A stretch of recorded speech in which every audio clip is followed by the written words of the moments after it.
Today, I'm going to show you how to find a freelance grant writer you can trust, where most people go wrong with the hiring, and how to build systems that protect your reputation and quality as you grow. One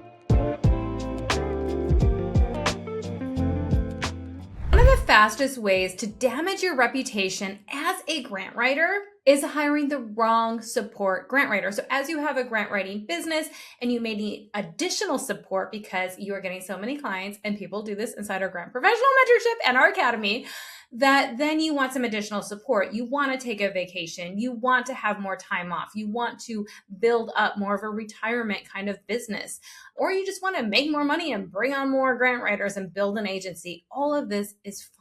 But there are some things that will hold you back from even just offloading a little bit of work so you can catch your breath. And it's not really hiring the wrong person. It's you not having things in your business ready to hire someone. All right, so we're going to break that down in today's episode because I've seen this so many times. I've seen people get busy. They're booked out with clients. They're overwhelmed. They think, I just need to hire someone who can write grants and knows how to do this, and I don't have to teach them anything. But then the drafts come back weak, even with excellent grant writers. Deadlines slip. Clients start asking questions. And suddenly the thing that was supposed to reduce your stress actually brings more stress to your business. It creates more work. It creates more risk. But here's what people don't realize. The difference between a bad hire and a good hire isn't necessarily the person. It is the systems and the leadership that you build as a CEO. And yes, you might not even have a grant writing business and you're watching this video. Yes, maybe you have any kind of business and you want to hire someone as a support in your business. Watch this video and share it. It is so good.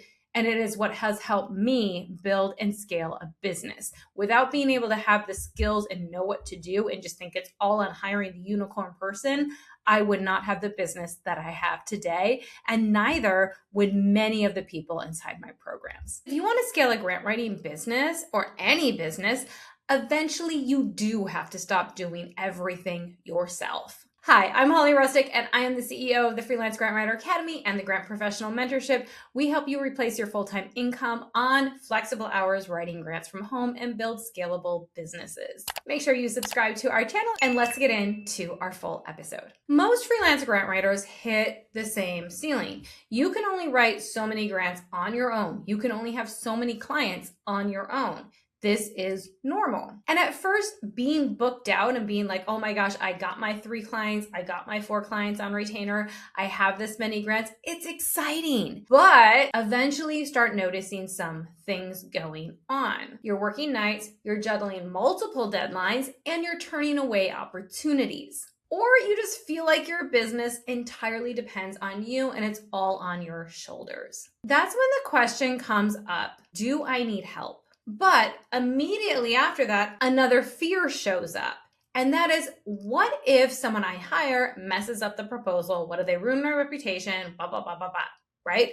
A whole kind of slew of these objections and fears start coming into your mind. How do I even know I can pay and sustain paying them? They're going to cut into my profits. Those are some of the fears that come up. And part of this like reputation and quality fear is you're thinking, it all does rest on my shoulders. Even if they make a mistake, my clients are going to see that as my mistake. So because of these fears, many freelance grant writers stay solo for many years. Not because they don't need help, it's because they don't know how to hire safely. But here's the shift. At some point, you're no longer just a grant writer. You become the CEO of your grant consulting business, and things do need to change. So let me tell you a secret today. A lot of people think hiring the right grant writer is just about finding the perfect person. But the truth is something most freelance grant writers don't realize until they start scaling. Your successful person that you hire is less about that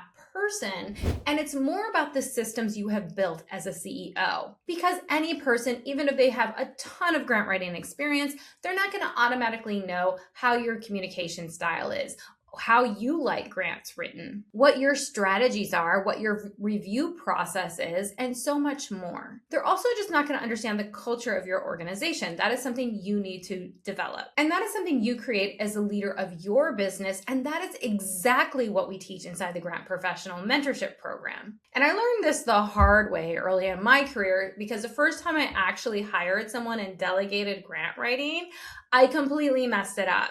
And I was like, oh, I just thought hiring with them, they could just take my brain and they could run with it and everything would be perfect. And they had experience and all of the things, but there were so many said things that did trip it up, because I just didn't have an SOP, or I didn't tell them how I wanted them to create the SOP. And I didn't even have the right budget to hire them. I was paying them too much. So every little mistake I was like pointing out and crying out about, but it wasn't really the mistake so much. It was in the back of my mind, and I knew that I just couldn't sustain them, right, financially. And I gave them almost no guidance, no systems, no training, and thought that they could just read my mind. And when the draft came back and it wasn't good enough, I just figured they're the wrong person. Does any of this sound familiar? Because when I say it out loud, it's like, that doesn't make any sense. But it is a lot of what I hear over and over and over and over again, of the fears of people hiring, or when they hire without having systems or without having a CEO mindset. These are all the things that play out inside the Grant Professional Mentorship with folks before they get the training. Looking back, I just didn't give them the systems. I didn't give them the processes. I didn't set up the expectations, and I didn't give them the training. Once I did do that, now I have a dream team, and it's amazing, right? So there's definitely something to say. And when I first started hiring people, I was like, I just don't think I'm one of those people that's good at managing. I just don't think that's me. But when I learned all of this, I realized I didn't have to hire a unicorn in my business, but I could train them virtually, and they had the right systems and trainings and expectations.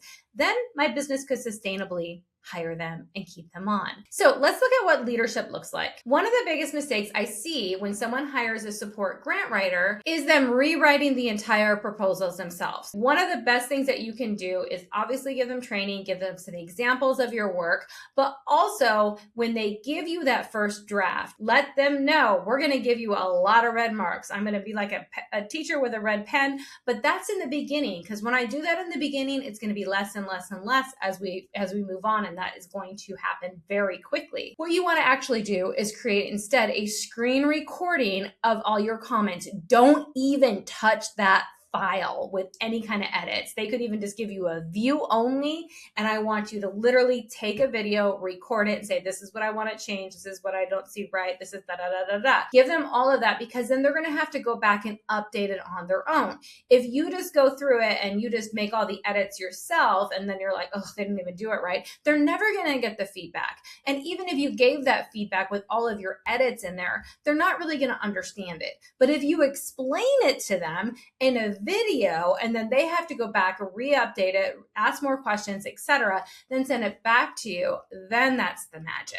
So stop fixing things right away. Instead, start communicating. All right, another communication system that you need to have as a CEO grant writer is you can't just let your team rely on guesswork. You need clear communication systems with them. Inside our mentorship, we often recommend, and we have SOPs for structured agendas, even for meetings, clear response expectations, and communication timelines. This is all very, very important. So when you delegate work, you don't want to be sitting there going, did they receive it? I know they can do it at their own because they're a consultant, but we want to make sure that we know that they saw it. So we even say within 24 hours, we use emojis, y'all. Like put emoji eyes, hey, I saw it, and then the check mark is it's done. So at least you're communicating. You don't have to dig back in and go, did they see this already? Are they starting to work on it? Because here's the deadline, and I need the deadline. I need it back to me. So just knowing, like, we communicate in Slack or whatever that is for you. We're going to use these emojis or whatever you want to do to communicate that I've seen the work, I've started on it, etc. You need to have all of this outlined so there is that communication, especially when you're having virtual people come into your business. This also creates feedback loops. We like to say within 24 hours of getting something assigned, we want to see at least that we've had those eyes on it, those emojis, so we know that you started the work. You can ask any questions. So when we need, like, the deadline is a deadline for the grant, that's not the deadline for you to be asking questions, right? It needs to be done. So we need to make sure you start the work before that.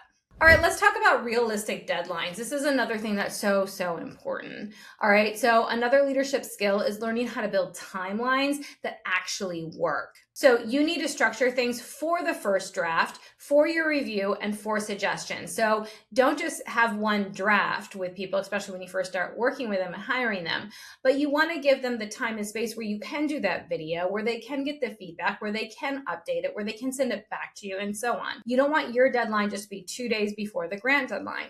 Especially when you first start training someone, you need to have a lot of time in between to do this review process. It will get less the more and longer you work with them. That process can condense, but in the beginning, you want to build the right types of time and deadlines appropriate, so you have that time instead of being like, oh my gosh, I just got to take it and just do it myself and not give the video feedback. You need to have that time built into your feedback loops. You also want to have clear training and expectations. You want your support grant writers to know what quality looks like, to know what success looks like in your business, and to know where the training exists. A lot of times that is just doing Loom videos as you're working on something and sending it over to them and saying, hey, turn this into an SOP. But then giving them SOP templates and stuff like that they can work with that actually align in your business. Like, you can build this. You don't have to have everything set up before you hire someone, but you need to have a process of like what that looks like and how the training is going to be done. And that's absolutely fine. You also need to have expectations on what's important to you and what they need to be doing. So do they need to be checking the Slack daily? Do they need to be, checking on if you're using a grant research platform? How do you want them to relay the information to you? So maybe they did the grant prospecting, but have they give it a rating as far as like why they think you should go for it, why it's in the top one that they've selected, etc. Because you're going to need that information to communicate to your clients. So really creating these systems can be an evolving process. I don't want you to feel like you have to have everything and every training created before you hire someone, but know what the build is going to look like. A huge hiring budget mistake I see all the time is people just not putting the price of what they're actually going to pay on the job application when they're going to hire a support grant writer. It is so important to be transparent and to know what your business can actually afford. So instead of you thinking, okay, that person, we're just going to base it on their qualifications and I'll pay on their qualifications, you don't know if your business can afford that.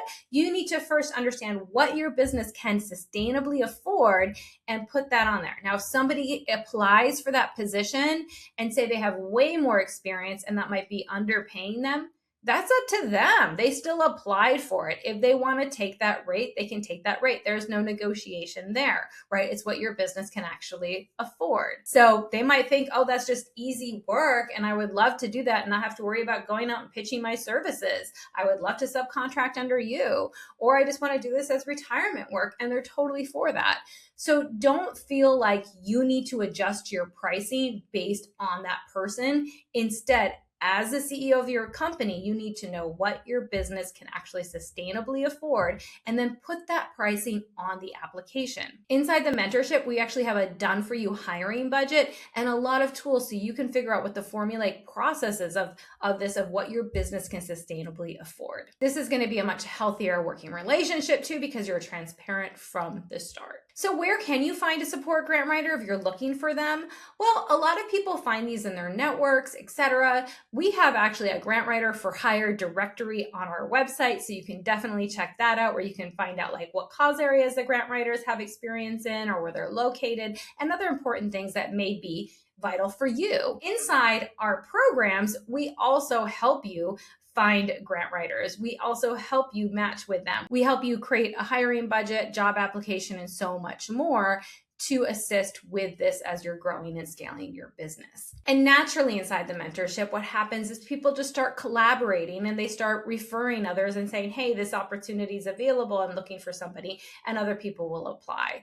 Amazing. So if you're thinking about hiring a grant writer, the most important question isn't just who should I hire? The real question is, what system in my business will actually help this person succeed? Because when you build the right systems, you also build your reputation, you reduce stress, and you create something that is sustainable. If you would like more support at that stage of growth in your business, definitely check out our Grant Professional Mentorship. And check out our Grant Writer for Hire if you're looking to hire a grant writer. And if you're interested in building a stable, scalable grant writing business, be sure to subscribe so you get more videos just like this one.